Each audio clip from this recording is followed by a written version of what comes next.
first case of COVID-19 in a Galveston County resident. The patient is a woman who is in her 30s. She lives in the northwestern portion of the county. She had had contact with a known COVID-19 case from one of the northern counties. On the 3rd of March, on the 5th of March, she started having symptoms of cough and fever. She then traveled to Austin, where she had been staying, and then after several days sought medical care. On the 11th, she was tested by the Travis County Health Department and was found to be positive. It is a presumptive positive test. The confirmatory test is currently being sent to the regional lab in Houston for confirmation. I want to reiterate several things. That one, she is not in our county right now, and she had fairly limited time in the county. However, because she was symptomatic, we are doing contact tracing, and we will be investigating and finding close contacts, and if she has any serious close contacts, we will be asking them to self-isolate, and we will be monitoring them over time. Other than that, we have no more cases. We continue to be actively monitoring all the tests that come in and are actively looking for more cases, but to date this is the only one we have at this point. I think it also reiterates, several important points in that as of today we do not have community spread within our county. As I said, this is a case that had contact with another case. That's important, fact number one. Number two, and a lot of people are very concerned about what to do about it, and we would just again go back to the basics of avoiding viral infections, frequent hand washing. Consider where you're going and what you're doing. We're asking people that are at high risk to consider about going out and putting themselves in situations where they could be exposed. We have had discussions with a lot of different groups about what would be appropriate responses for them, and I think you've seen a variety of responses in terms of closings and not closings as well. But at this point, we're just keeping a close eye on things, and we'll let you know as things develop. With that, I'll turn it over to Judge Henry for some further remarks. Mark Henry, County Judge, Galveston County. A couple of brief comments, and then we will take questions. The first one is, you may have seen the governor recently, within just the last couple of minutes, declared a disaster for the state. Be aware that's largely an administrative thing. It will help us with federal aid coming in. The only reason that I would declare a local disaster is to help the district attorney prosecute price gouging. I've contacted the district attorney, let him know it's an option, and asked him to tell me when he wanted that disaster declaration should price gouging become an issue in Galveston County. It is not so far. Secondly, we would like to remind people to just to stay calm. We have seen the long lines and the runs on toilet paper, which we frankly don't understand, and bottled water. There is no threat to our water supply. There is no even a hint that there's going to be a shortage of toilet paper or other basic necessities. So we certainly want you to promote local businesses, but maybe not in the fashion of panic buying and wiping the shelves clean. We would also like to say several times a number that you can call, anyone in Galveston County. 409-938-7221 is the health district's answer line. We're going to increase the staffing there. Please call. We think that a lot of people who are calling in are becoming very reassured that they have nothing to worry about. And one last thing, I have allergies. So if you have runny eyes and a scratchy throat like you do 8 months out of the year, it's not COVID-19. It's your allergies. So we're going to take questions, and I would like to point out Dr. Kaiser, the local health authority, is an infectious disease doctor. So this is his specialty. This is what he does. So feel free to ask the most detailed questions you want. I think he'll get you the answers you're looking for. Dr. Kaiser, is there any indication that this woman had either through work or through activities had come in contact with high-risk folks, like making sure it's not like a nursing home employee or school employee or something like that? Yeah, we don't believe so on knowing what her profession is, but we don't know, and we're going to be chasing those contacts down. Can you be clear about, she started showing symptoms on March 5th. Can you be clear about how long she was in the county after she started to show symptoms? About a day. So she started having symptoms on the 5th, and on the 6th traveled to Austin. How did she come in contact with the Montgomery County? Don't know. Don't know. In many ways, it's irrelevant. I mean, the real issue is that it was a contact, and apparently she was aware of the potential there, and that's why she contacted the health department in Austin.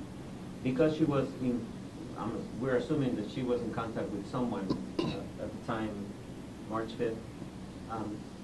You mentioned that are you trying to trace those people and notifying those people? How Yes. many would they be? Yes, we don't know the answer to that, so the patient is being very cooperative with us and giving us a full itinerary of places where she's been and work that she's done, and we will then are already starting to look into those so we can find out people that she has been in contact with.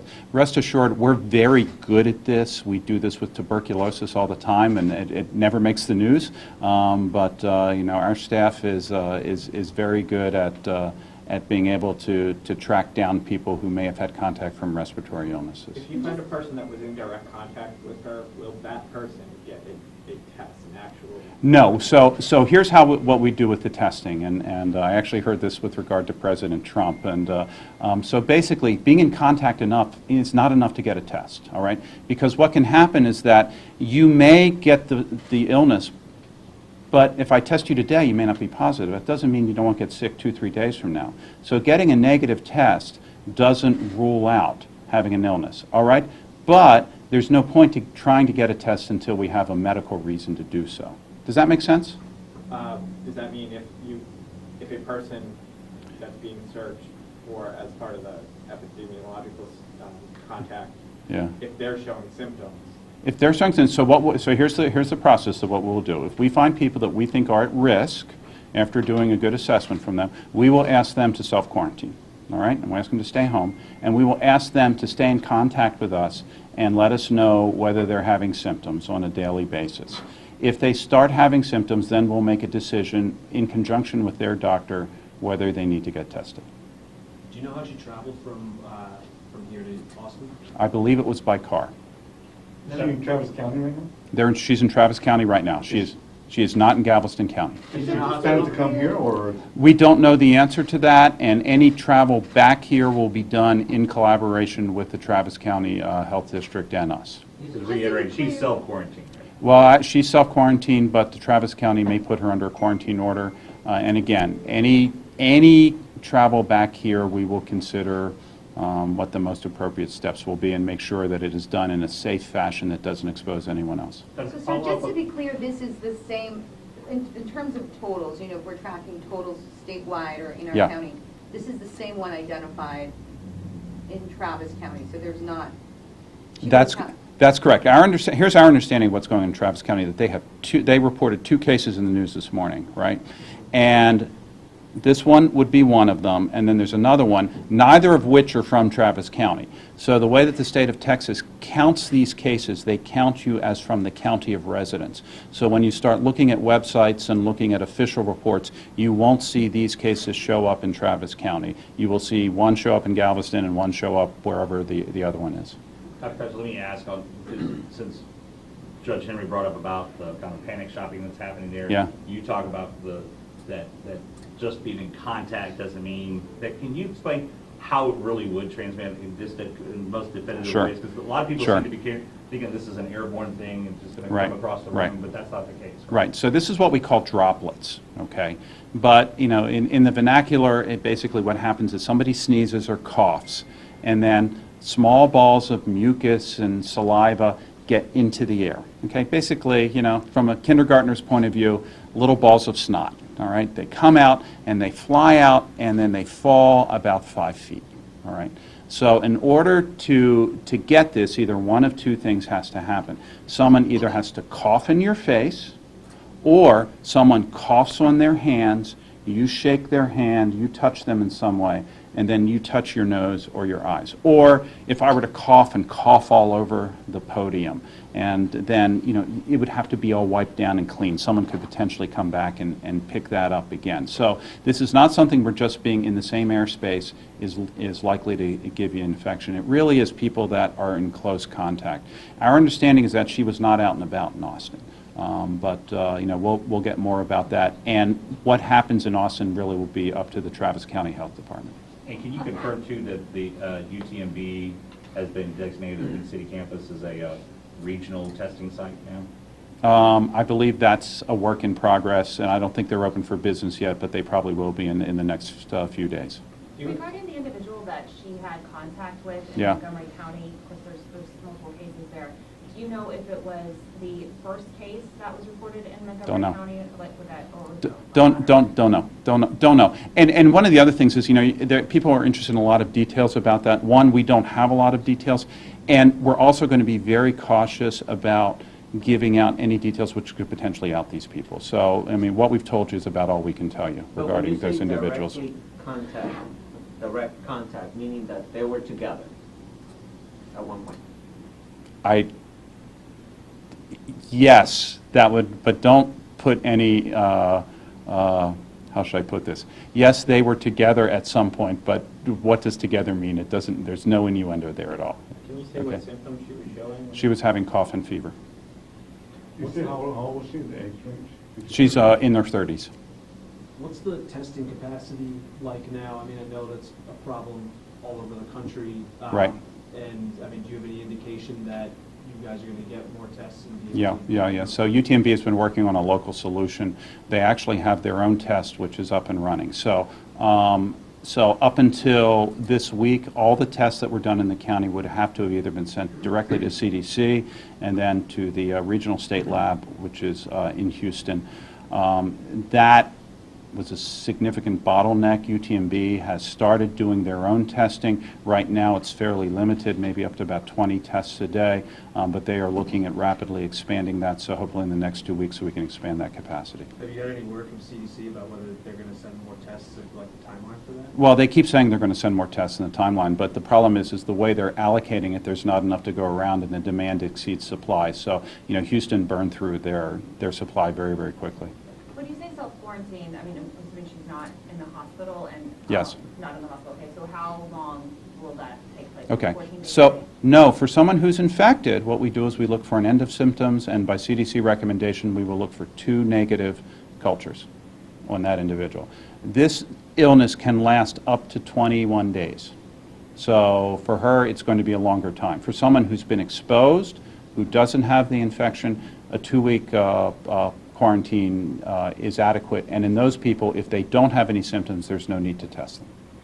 I know in some of the other cases in our area, these people have been to the rodeo. Do you have any reason to believe she was there and, might have infected other people? We don't know, and we'll, as we get more information, we will let you know. I mean, please keep in mind, our investigation is just starting. When we know where there are potential for significant exposures, we will let people know. As in, I don't know if this is the same person. I know you've already explained that you're not going to tell us that it's the same person, but Harris County told us yesterday that there is a Montgomery County patient who's not cooperating. What, if anything, as a health department or as a county, can you do if there's a patient? And I know you said this woman is being cooperative. Right. What can you do if someone is not cooperating with From a public health point of view, we can't, this is America, we can't make people talk to us, right? And, but what one can do is one can put people under a control order where they're legally required to stay in their house and to follow the instructions that we give them. And then if they do not follow that, they can be subject to prosecution. So to date, I got to tell you, we have had enormous cooperation from everybody we've seen. This is not something where we've had to threaten people or to coerce people to do anything. People, want to cooperate with us and do everything that they can to help us out. You don't have any number of people here in Galveston County under monitoring or anything like that because of what happened with this one case, right? Not yet, but that may change. So. When did you exactly find Well, so let me explain it. So we just found out about her. We found out about her last night. We're going to go and we're going to look at all of her contacts. If we find people that have had a significant exposure, we're going to ask them to stay home and we're going to monitor them. And if anything happens, we will test them and then we'll take appropriate actions based on that test. When you say just found out, like in today, yesterday, when? I don't know, the email I got was like 11:30 last night, so, yeah. On following up with folks about, you have told me before that there are people who've come or called and said, hey, I have these symptoms, and they've been given advice to, hey, just stay put for now until, Mhm. but, and are there anyone under, aside from this case, obviously, it being in Travis, Mhm. anyone under any of that type of monitoring or that's being tracked or being in contact with, just to make sure they're clear at this point? Yeah, no, so we have it. So there's a designation called a person under monitoring. So for example, we have had people that were released from a federal quarantine who have been cleared by CDC and cleared by other officials who now are coming home, and they have asked us to continue to watch them for, for a period of time. We also have people that we have been informed about who their local doctors are concerned that they might have coronavirus, and we are sending testing off on them. So we're keeping an eye on them. So we have people at all stages of this, including we get things that are just silly, where, we had one patient call up and said, I got a box from China, I'm afraid I got coronavirus, so it's okay, you're fine, you don't have to worry about it. All across the spectrum, we really don't announce the people that we're monitoring, in large part because so far we've done scores of tests and we haven't found anybody positive here, and also because we don't want to stigmatize anybody or any healthcare institution or any doctor's office by letting them know that something's going on when it in fact is not. Nothing scores of tests, though. Which test? The coronavirus PCR test, yeah. Judge, can you tell us something about the Ironman that's coming up? Has there been any discussion on that competition? We are not the event organizer, and we're going to leave it to the event organizers to make determinations about whether they want to hold their event or not hold their event. The county honestly doesn't have the ordinance power to terminate those events, and I don't think I would if we did. Again, each event is different. Dr. Kaiser was saying outdoor events are great. There's very little chance of exposure in an outdoor event. So again, we're going to leave it up to each individual event organizer to make a call on whether they want to continue their event or cancel it, reschedule it, anything like that. And they can certainly call the health district at that number I gave you earlier and ask for their input. So you're still competing?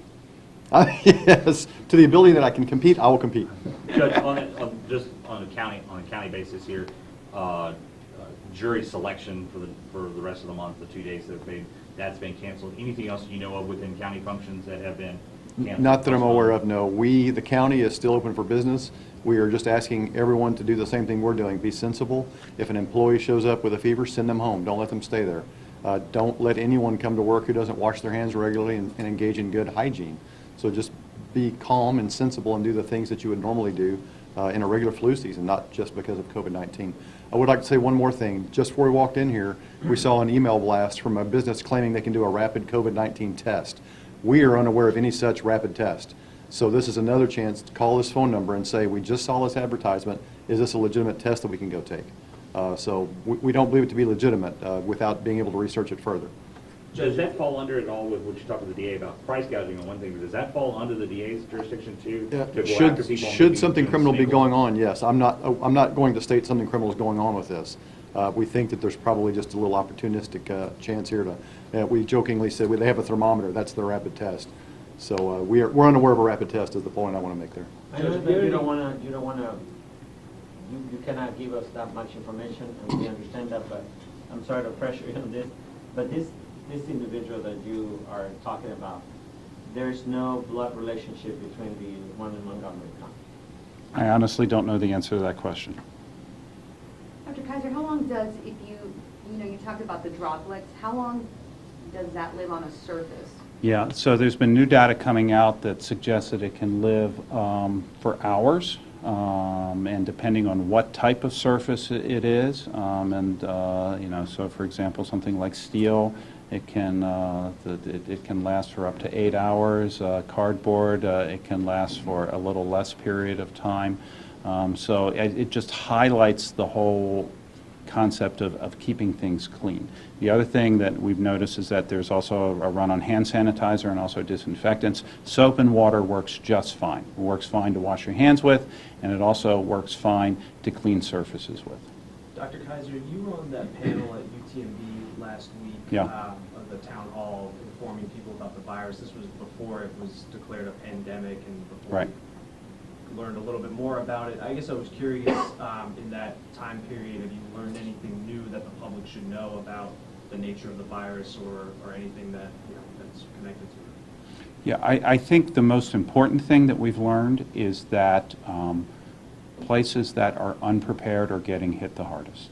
And so on one, we're really trying to walk a knife's edge here between making sure that people are aware and people are educated versus panicking and falling off the other side. You know, we don't want to be like Italy, all right, but we don't want to be like China where they're tearing up roads and keeping people locked up. So the important thing is think ahead, think about what you're doing, don't panic.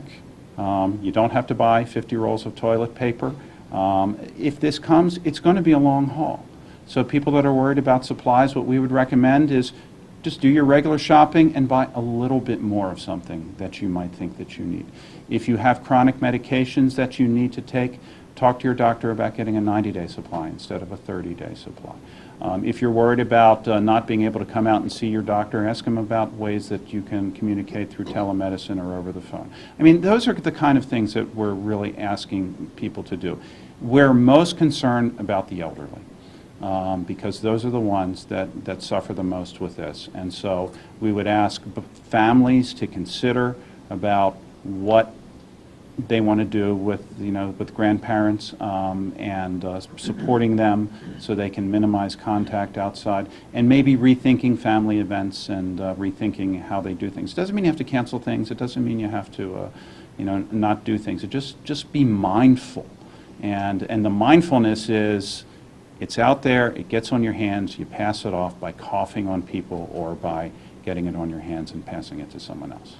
Extending on that a little bit, Dr. Kaiser, every time these type of announcements are made, there's a large segment of the population that says this is overkill, like when the schools got closed Yeah. the next week, and those announcements are made, Yeah. and folks are saying, hey, this is media making too much of that.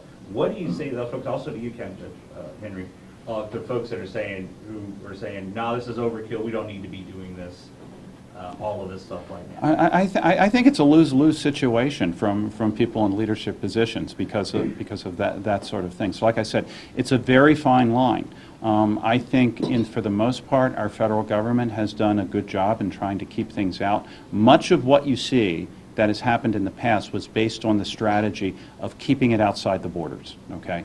Now we've seen that it's inside our borders, so that has to change in terms of the way we do things. It's not overkill if you look at northern Italy. Their health systems are overwhelmed. We don't want to be that way, okay? If we can keep this to a point where every week I say there are no cases in Galveston County, except that one in Travis County, there are no cases here, I would be ecstatic. But the reality is that we probably are going to see cases, and by having people be mindful, particularly those at risk, about what they're doing and how they're going to live their lives during this period of time is probably the most important thing that we can do to help mitigate it. So instead of having this many cases, we may have this many cases, and I would be very happy with that many cases. Judge?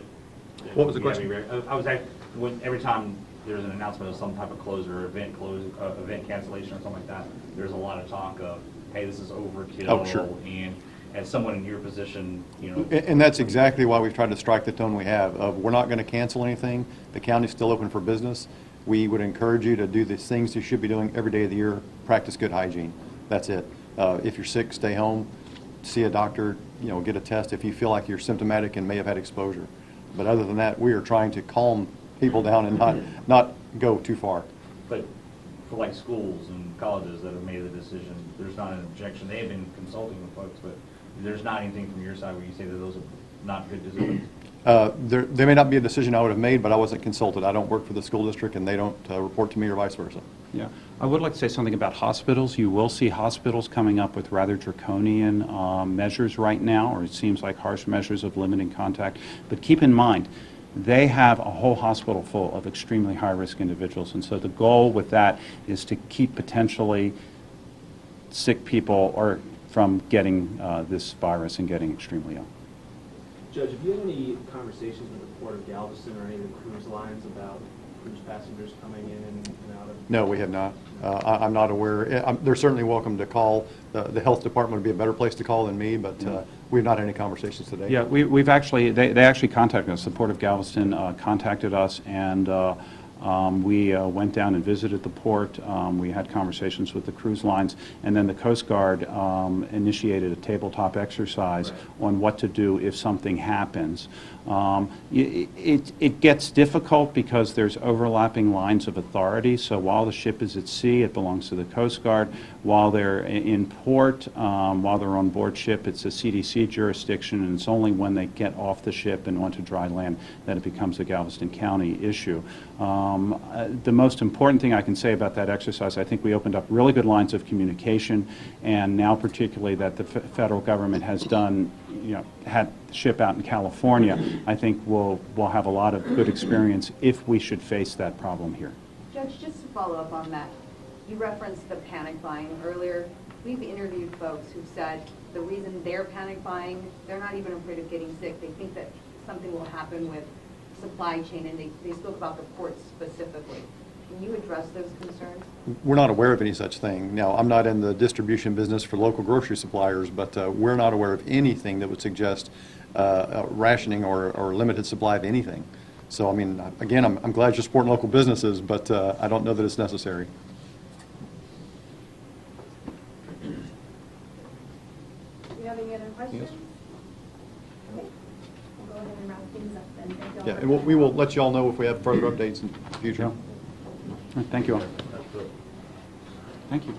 Good If job. you didn't get a